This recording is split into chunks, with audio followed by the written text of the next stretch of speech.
You have the plea form, Your Honor? I do. Good day. Hello, what's your name? John Michael Font. This case begins quietly, almost misleadingly peaceful, but what you are about to witness becomes a clear example of how a small store error can grow into a courtroom disaster.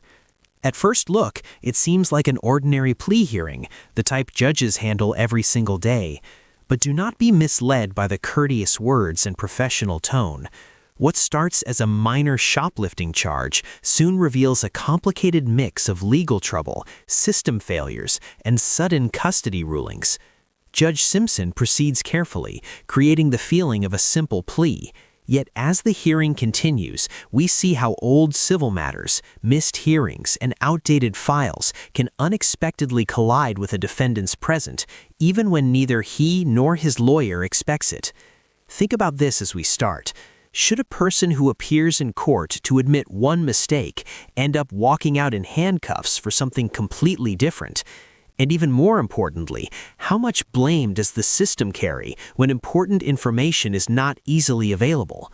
Keep watching this case, because the conclusion is far from ordinary. All right, Mr. Funch, the plea form that I have indicates that the defendant will be pleading to an added count to a retail fraud in the third degree, the 93-day offense. On a successful plea, count one would be dismissed. That's the entire understanding of the... That's correct, Your Honor. May I have him sworn? Is that correct, Ms. Counsel? Yeah, yes, sir. I'm just having trouble pulling up the plea form, but I'm sure that's right. It's okay. Let's have him sworn. I believe you. Raise your right hand. Do you solemnly swear the affirmative testimony you're about to give will be the truth, the whole truth, and nothing but the truth? I sure do. State your name. John Michael Font. All right, sir, it is this court's understanding you're going to be pleading guilty to the charge of retail fraud in the third degree. That's a misdemeanor punishable by up to 93 days in jail, $500 fine plus court costs. The fine could be increased 3 times the value of the property taken. If that's greater than $500, that would be your maximum fine. You understand that? Yes, I do. All right. And understanding all of that, you still wish to plead guilty? Yes, I do. And to that charge, how do you plead? Guilty. Now, you understand that by pleading guilty, you'll not have a trial of any kind. Yes, I do. You signed an advice of rights form, is that correct? Yes. Any question regarding any of those rights? No. Please look at paragraph 5. You'll see a copy on the podium. Those are your rights which are part of a trial. You understand that by pleading guilty, you'll be giving up those rights as well as all the rights on that. Yes, I do. You understand you're giving up your right to appeal of right. Yes. Are you on March 5th, 2025 at the location of 3300 Carpenter Road in Pittsfield Township, Washington County, State of Michigan? What did you do at the Home Depot that makes you think that you're guilty? I had a tire to return, and I kind of just returned it myself, and there was a $20 difference, the price, and I just walked out with the tire. You had a... This is the point where intent becomes clear beyond doubt. The defendant does not soften his words, nor does he blame confusion or error. He plainly states he understood what he was doing. From a legal view, that statement confirms the plea. There is no uncertainty here. By admitting he skipped customer service and knowingly walked away with a higher-priced item, he fulfills every requirement needed for a guilty plea. But emotionally, this moment feels different. You can hear embarrassment. You hear someone realizing how a small decision turned into a criminal charge. Judge Simpson remains attentive, asking direct, careful questions to make sure the record is complete. This is important because plea hearings are often reviewed later. The court must prove the defendant acted knowingly and without approval, and here that requirement is satisfied. But consider the larger issue. This remains a minor theft case, one that usually ends with probation and financial penalties. Nothing at this stage hints at what is about to happen next. A tire for my wheelbarrow was dumb. And so... He purchased a tire at $39. Right. It didn't fit, so he brought it back into the store. And rather than waiting and doing the exchange with the customer service, he selected a $59 tire. Is that all correct, sir? It is, yes. So, and then when you selected the new tire, you did that and you walked out without paying the difference? I did, yes. And you knew that's what you were doing at the time? Yes, absolutely. All right. You didn't have anybody's permission at Home Depot to do that, did you? No, not at all. And the item that you took out that was priced at the $59, that was an item that they had offered for sale? They did, yes. All right. Counsel, have I complied with the court rule? Well, no, sir, I do have to advise you that if between the time of the acceptance of this plea and your time of sentencing, that if you commit misconduct as defined by the Michigan court rules, you would not be entitled to withdraw your plea. You understand that, sir? Yes, won't happen again. Yes, I do. And also, sir, any recommendation or evaluation by the court would no longer be entitled. Yes, The court would no longer be bound by, you understand? Threats or other inducements which had led to this plea. No, Your Honor. No, Your Honor.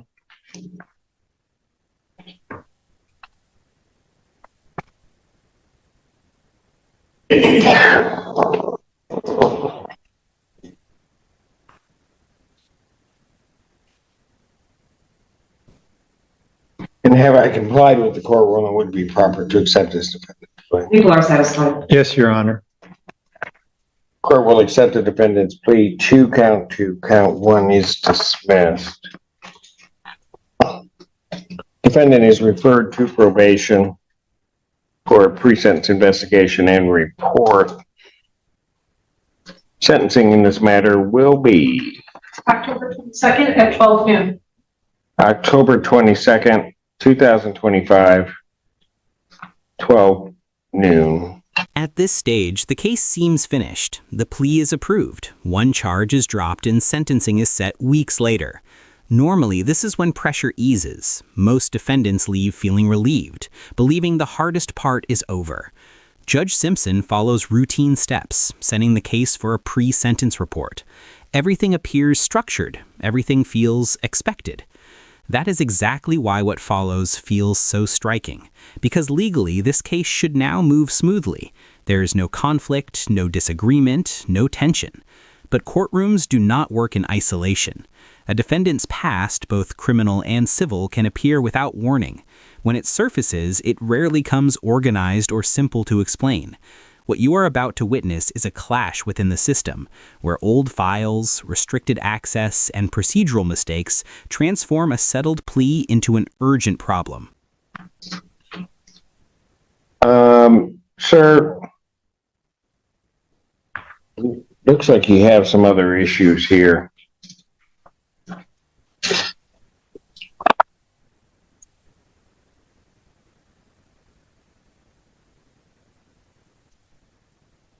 no? Well, I'm not. Oh, sure.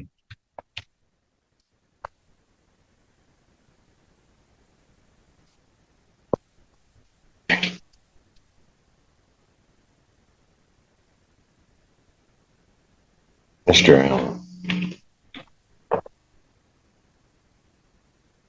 You don't have no warrants. No, I don't. No. Yeah, Right, I've got 2 warrants, and I've got a warrant which, this is an old case because it has a 97 case number on it, and it was transferred from our original case management system into the new one. I'm not sure why it appears the way that it does, but it's a civil case, but for whatever odd reason has a 5,000 10% bond on the case. And they issued the bench warrant. This is where the hearing suddenly turns in a different direction. Judge Simpson finds not just one, but several civil bench warrants, some reaching back many years, and confusion immediately begins. These are not criminal warrants linked to violent acts. They come from civil issues, missed court dates, subpoenas, debtor exams. The judge is sorting through it in real time, openly noting how disorganized the records appear. That detail is important. When a judge says he is unsure why something looks the way it does, it signals a flawed system. Civil bench warrants are often ignored by defendants because they do not seem urgent, until suddenly they are. The defendant insists he knew nothing about them, and the record itself looks unclear. This creates a serious due process concern. How can someone follow orders they never knew were issued? And is it fair to take someone into custody for a civil matter uncovered during a hearing? It was a Samuel Hall Jr. versus John Prince. I don't know why that, when I'm looking at the case, there may have been, oh, I know why. All right. There was a subpoena, and I'm having to piece it together, but there was a subpoena that was issued. You didn't appear to court. Ultimately, at least my procedure was there was a show cause and then a bench warrant because you didn't appear. Does it show he was served though, the subpoena? I'm not. I didn't know that. There was a point at which there was no service. I do see that on here, but then they filed a new subpoena. Discovery was filed, and at a later date, then the bench warrant was issued. So I have to assume that the bench warrant was issued. That was, although it's a 97 case, because I took over that docket, I'm listed actually as the judge of record in that case. But I would not be the one that would be handling it now. What I'm going to do in that case, because it's so old, on that one, I'm going to cancel the bench warrant. All right. And then I'll just indicate that they need to reset before Judge Barr, who's handling our civil docket. You have another civil case that's from 2020. And the plaintiff, and it's a civil matter, is a Suzanne Wiesel. I don't know if you know that person versus you. In that case, again, it appears the same thing, except in 2023, a debtor's exam was scheduled before Judge Barr. And on April 18th of 2023, you failed to appear for that debtor's exam. The judge issued a warrant. Was notice returned or? I have no idea. I'm just looking at the file or at the printout. I would suspect that if notice were returned and Judge Barr knew about that, he would not have issued a warrant.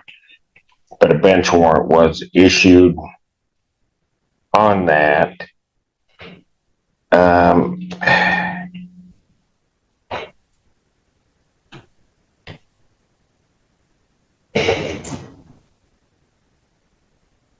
A bench warrant, for whatever odd reason, even though it was in April,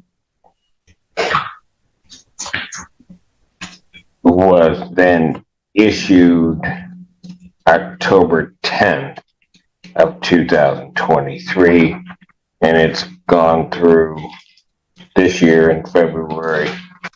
The warrant was invalid.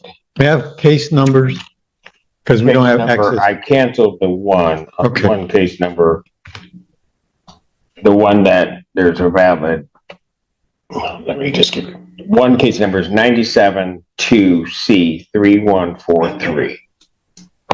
That's the one that I canceled the warrant on. The other one is 2004 C0243.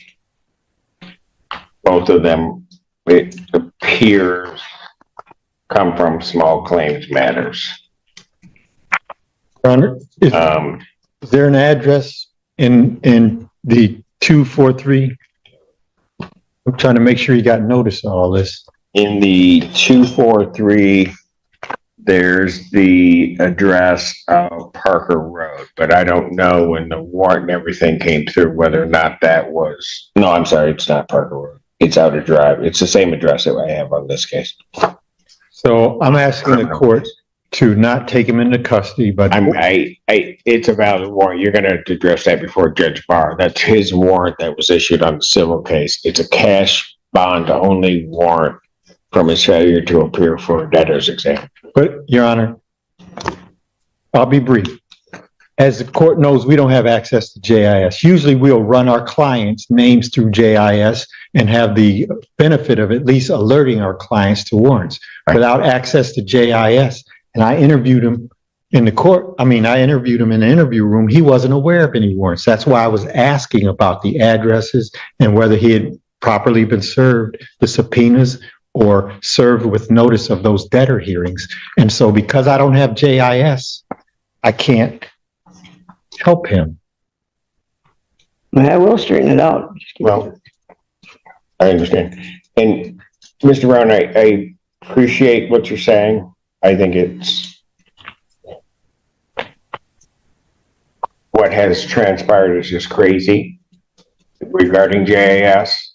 I don't agree with any of it at all. I think certainly to those that have asked, I've expressed that. This is the one danger that happens.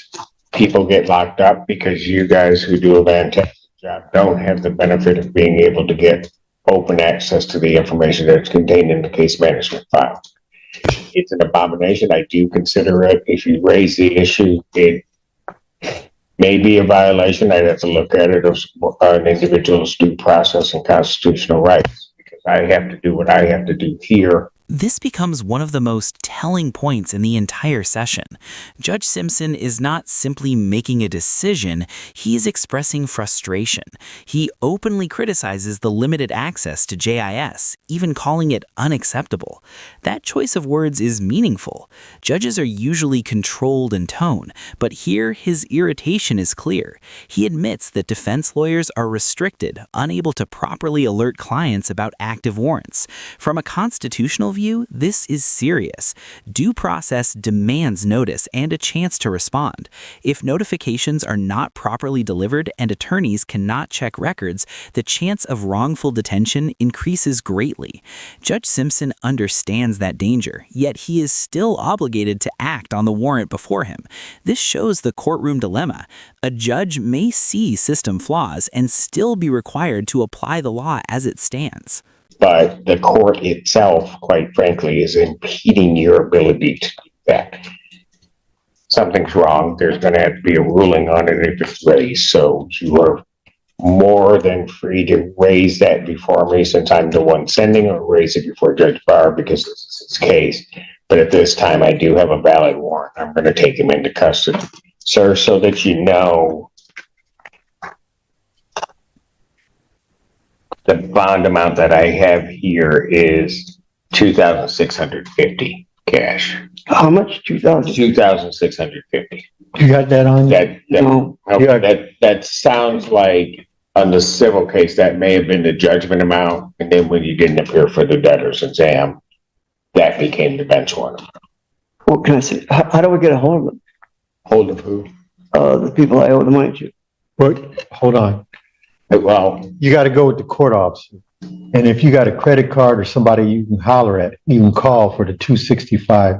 Maybe you can post it. not 265, 2,000. Oh, 2,065. No 10% privilege? Hey, it's a cash bond that normally would come off for a civil case. So you got to go with the court officer. Make All some right. calls. Go with the court officer. Mr. Brown, if for whatever reason he's not released, or there's some difficulty, you can't get before Judge Barr to adjust or do something, I will entertain whatever motion you have, because I realize this would not have happened but for what has transpired over the past few weeks. Thank you, Your Honor. You're welcome. We only had to post for one bond. I canceled, so that you're clear, I canceled and just wiped out the 97 one. That may come back to be, but it's from 1997, so it's older than I am. I'm not gonna do that. Well, Jay, You don't have to laugh. You really did. You could have just let that ride. I'm sorry. will JIS reflect the cancellation so that the other court knows? Yes, because we brought that over from the old system. It's in the JIS system, which you can't get to, but it's in there, and I wrote on there that I'm canceling that one out. And the sheriff's will. It'll be canceled. They will not, because they lost their access to JIS when the court did what it did too. So a whole huge mess has been created. I don't know what they're going to do when they see that I'm putting him in on a warrant, because to the extent they're able to look up a criminal case, I don't know what they're going to see the civil. I have no idea. Can I ask one thing? Yes, you can ask one more question that I can tell you I do not know, but go ahead. May I have a copy of the cancellation that you put in the file so I can give it to him? I just wrote it. Yeah, but I can write it on another so piece if of he paper. walks out, gets pulled over. Okay, so here's what the problem is. Yes, I get it, Mr. Brown. The problem is that I wrote cancellation on my JIS printout. Supposedly, you guys aren't supposed to have that. I don't know why. It seems stupid. That's a legal term. This is confusion in procedure fully visible. The judge withdraws one warrant, yet struggles to provide clear proof because of system limits. Defense counsel is left trying to defend his client without proper paperwork. Everyone seems to understand the facts, but the system cannot display them accurately. This is where real-life impact becomes serious. If the sheriff cannot confirm the cancellation, the defendant might be held without reason. Judge Simpson eventually orders written verification, attempting to repair a faulty process in the moment.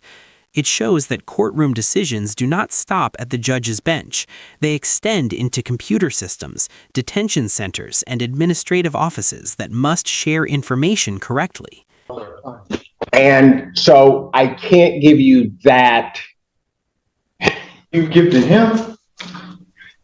No, I can't. I don't think. I had to think it through. Mr. Brown. I don't know that you guys can even do this. This is also what's weird, because you guys represent people on criminal matters.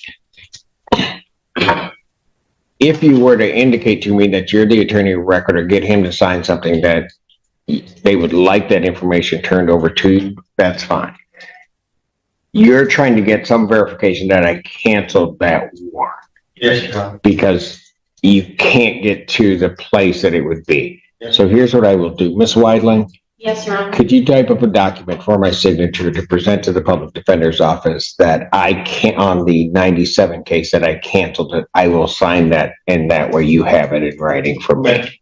Yes. thank you.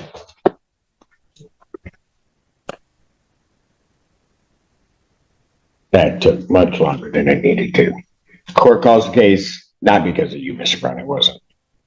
Just stupid stuff. This case clearly demonstrates how delicate the justice system becomes when different systems fail to connect. A small retail fraud plea shifted into an unexpected detention because of old civil warrants, restricted record access, and procedural errors. Judge Simpson plainly saw the imbalance of the situation, yet remained required to follow the written law. The larger lesson is simple. Responsibility is important, but so are access, notice, and fair process. When defendants, lawyers, and even judges operate with partial information, the possibility of unfair outcomes rises quickly. If this case surprised you as much as it did us, be sure to press the like button, share your opinion in the comments, and remember to subscribe for more intense courtroom analysis.